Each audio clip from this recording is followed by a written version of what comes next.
Ku itariki ya 4 z'ukwezi kwa munani 2025, urukiko rwisumbuye rwa Nyarugenge rwaburanishije ubujurire ku ifungwa n'ifungurwa ry'agateganyo rya Ingabire Victoire Umuhoza uregwa ibyaha 7. Atanga impamvu 8 asaba ko icyemezo cy'urukiko rw'ibanze rwa Kicukiro cyateshwa agaciro agakurikiranwa adafunze. Ni mu gihe ubushinjacyaha bwo bwerekanye ko hari impamvu zikomeye zituma kwe gukurikiranwa afunzwe nk'uko byemejwe n'urukiko rwa mbere. Ingabire Victoire akurikiranyweho ibyaha birimo gushyiraho umutwe w'abagizi ba nabi, guteza imvururu, kugirira nabi ubutegetsi buriho, gukwirakwiza amakuru atariyo cyangwa se cengezamatwara rigamije kwangisha leta y'u Rwanda mu bihugu by'amahanga, gutangaza amakuru y'ibihuha, gucura umugambi wo gukora ibyaha byo kugirira nabi ubutegetsi buriho n'icyo kwigaragambya. Mwiburanisha ku bujurire ku ifungwa n'ifungurwa ry'agateganyo rya Ingabire Victoire ryabaye ku itariki ya 4 z'ukwezi kwa munani 2025, Ingabire Victoire yabanje kubwira urukiko ko nubwo yunganiwe na Metere Gatera Gashabana ari nk'amabura kindi kuko ngatungane uko yabyifuzaga, kuko yari yasabye ko yakunganirwa n'umunyamategeko wo muri Kenya, ariko ntiyabona ibyangombwa byo gukorera umwuga mu Rwanda.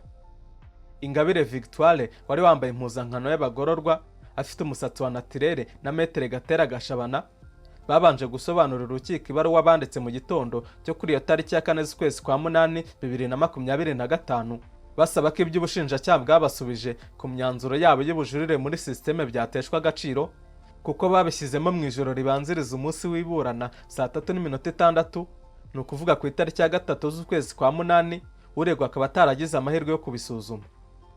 Metere Gashabana yashingiye ku ngingo ya 75 y'itegeko ryerekeye imiburanishirize y'imanza z'ishinjabyaha ijyanye no kumenyesha ukekwaho icyaha dosiye ifunga ry'agateganyo, ndetse n'iya 87 igena uburyo n'ibihe by'ubujurire ku cyemezo gifunga cyangwa se gifungura by'agateganyo.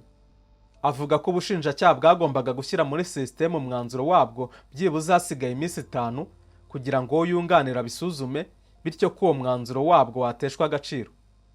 Mu gusubiza kuri iyo baruwa, ubushinjacyaha bwavuze ko ibyo bwakoze biteganywa n'ingingo y'184 y'iryo tegeko ivuga gusubiza umwanzuro w'ubujurire, igira ituregwa mu bujurire akora umwanzuro mu buryo bumwe n'uwajuriye.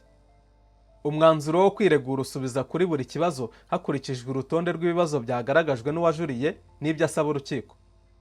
Ubushinjacyaha bwavuze ko iyo ngingo itateganyije igihe ntarengwa cyo gusubiza ku mwanzuro w'ubujurire, bityo ko ibyo bwakoze bitanyuranyije n'itegeko, kandi ko izindi nzira ziteganywa n'itegeko zo kumenyesha uregwa byibura mbere y'iminsi 5 byakozwe mu rukiko rwa mbere. Umucamanza yavuze ko iby'ubwo busabe bwa Ingabire Victoire n'umwunganizi we urukiko rwabisuzuma rukabifataho icyemezo. Reka turebere hamwe impamvu 8 Ingabire Victoire yahaye urukiko zatuma afungurwa. Niba ari ubwa mbere unyumvise, banza ukande subscribe, ufungure n'inzogera cyangwa se notification bell kugira ngo utazongera gucikwa. Nyuma yo kujya impaka kuri iyo baruwa, urukiko rwatangiye kumva Ingabire Victoire Umuhoza asobanura impamvu 8 yatanze zatuma afungurwa by'agateganyo, icyemezo cy'urukiko rw'ibanze rwa Kicukiro kigateshwa agaciro. Impamvu ya mbere Ingabire Victoire yagaragaje, ari nayo y'isi y'ingenzi, bahise kutubahiriza ububasha bw'urukiko bukwiriye. Aho yagaragaje ko hakurikijwe itegeko rigena ububasha bw'inkiko, bavuga ko Ingabire afatwa ingingo y'106 yashingiyeho inyuranyije n'itegeko nshinga, kuko urukiko ari rwo rwategetse ubushinjacyaha kumukurikirana aho kuba ari bwo bubyibwiriza.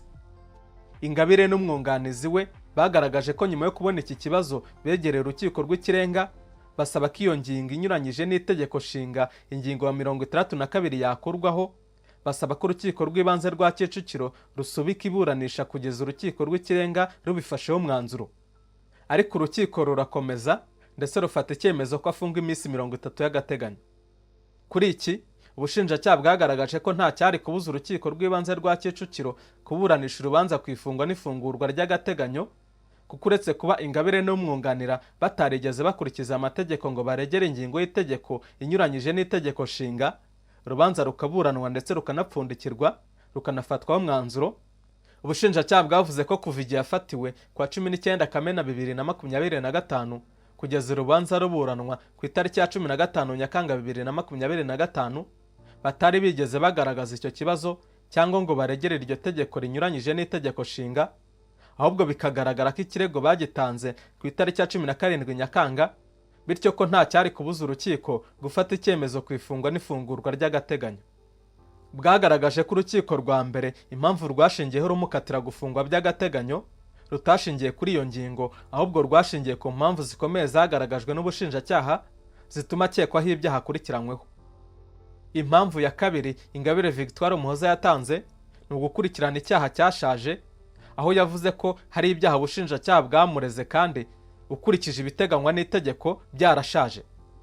Aha yavuze icyaha cyo gutangaza amakuru y'ibihuha kiri mu byaha byoroheje kuko gihanishwa igifungo kitarenze amezi 6, kikaba ubusaze bwacyo buba nyuma y'umwaka umwe, kandi kikaba ari ikiganiro yagiranye n'umunyamakuru kwa 12 Ukwakira 2021.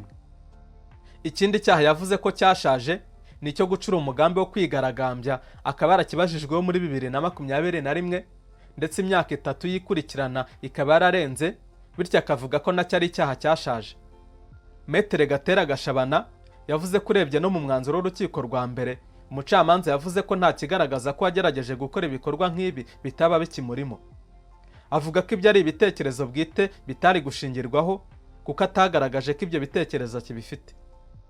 Mu gusubiza kuri ibi, ubushinjacyaha bwavuze ko ibyo byaha bitashaje kuko itegeko riteganya ko igihe cy'ubusaze bw'icyaha gitangira kubarwa kuva igihe igikorwa cya nyuma cy'icyaha cyakorewe, bugaragaza ko ibyo yatangaje n'ubu bikiri kuri YouTube, bityo ko icyaha kitarasaza.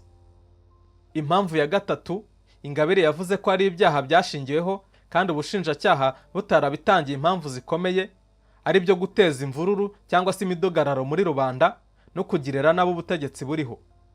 Yavuze ko ubushinjacyaha buterekanya aho ibyo bikorwa yabikoze, bityo ko nta mpamvu zikomeye zabyo zagaragajwe. Avuga ko batanze impamvu ku gucura umugambi wo guteza imvururu muri rubanda kandi icyo cyaha atarakirezwe.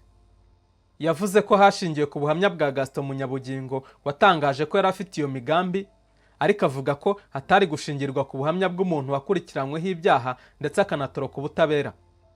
Ikindi yavuze ni uko amajwi yashingiyeho ngo hari ayafashwe binyuranyije n'itegeko, ndetse ko hari ayashingiyeho kandi Ingabire avuga ko nta ahuriye nayo nk'ayabitabiriye amahugurwa.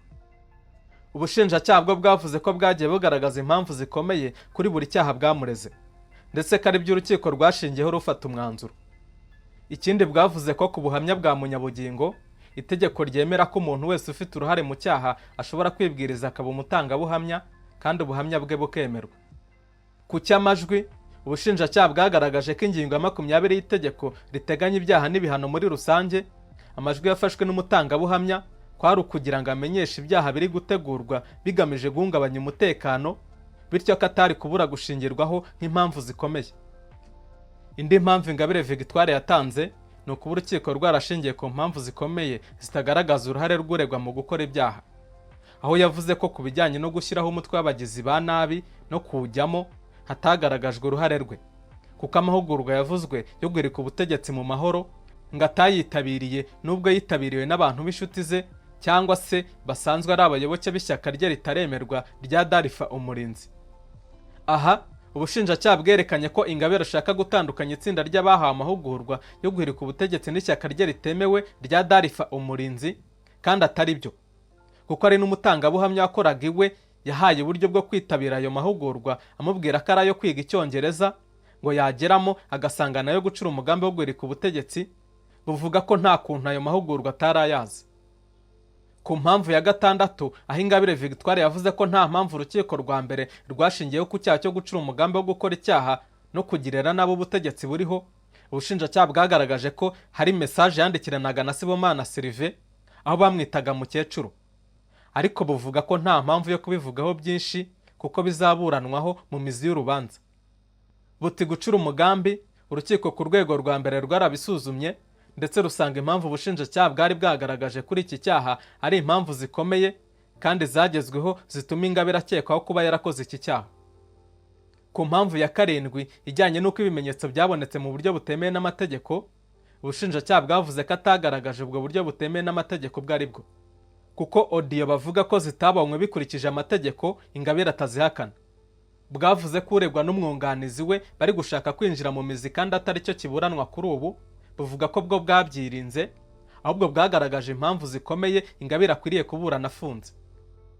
Ingingo ya 8 yatanzwe na Ingabire Victoire Umuhoza avuga ko atafungwa by'agateganyo nuko ngo ariko adashobora gutoroka ubutabera. Ibi yabishingiye ku kuba nyuma y'uko imbabazi na Perezida wa Repubulika yarakomeje kwitaba urukiko aho yatumizwaga, ndetse ko yanasabye kujya gusura umuryango hanze y'igihugu akabyangirwa, ariko akaba yarubashye icyo cyemezo ntagende. Yavuze ko ari umugore ufite amahame kadashobora gutoroka ubutabera kuko ngo ibikorwa bya politiki akora bishingiye ku mahoro. Ubushinjacyaha bwavuze ko bwibaza niba hari igipimo kibaho uregwa ashobora kugaragariza inzego z'ubutabera mu buryo bufatika katatoroka ubutabera. Buvuga ko icyo gipimo kitabaho, bityo ko atakwemererwa gufungurwa by'agateganyo kuko ibyaha akurikiranyweho bikomeye birimo n'ibifite igihano kirenze imyaka 5. Buti twe nk'ubushinjacyaha dushingira ku buremere bw'ibyaha uregwa akekwaho kuba yarakoze, bikaba byashingirwaho nk'impungenge z'ubutabera karamutse akurikiranywe ari hanze yatoroka ubutabera. Ikindi ubutabera bwagaragaje nuko ariko ashobora kubangamira iperereza kuko yavuze ko afite inshuti zitabiriye amahugurwa yo guhirika ubutegetsi, akavuga ko abafashwe ari bake kuko yitabiriwe n'abantu 26. Buvuga ko ahubwo abaye umunyarwandakazi mwiza yamenyesha ubutabera abo bandi bitabiriye amahugurwa barimo ngo n'uri hanze kugira ngo nabo bakurikiranwe. Umushinjacyaha ati mu gihe yaba yidegembye hano hanze ashobora kubangamira n'iperereza, tukumva akomeje gufungwa by'agateganyo byatuma iperereza rirangira neza. Nyuma yo kumva impande zombi, umucamanza yavuze ko umwanzuro ku bujurire ku ifungwa n'ifungurwa ry'agateganyo rya Ingabire Victoire Umuhoza uzasomwa kuwa 7 Kanama 2025 saa 9 z'igicamunsi. Iyo tariki ya 7 Kanama 2025 yarageze, maze umwanzuro ku ifungwa n'ifungurwa ry'agateganyo urasomwa, uzuvuga ko Ingabire afungwa by'agateganyo iminsi 30. Reka nsoze ngusaba kuduha ibitekerezo cyangwa se inyunganizi muri comment. Ntiwibagirwe gukanda like na share ngusangiza abandi iyi nkuru. Subscribe yo nizere ko amaze kuyikanda niba wari utarabikora. Nge mwari kumwe na Registave Abayisenga, mugira amahoro.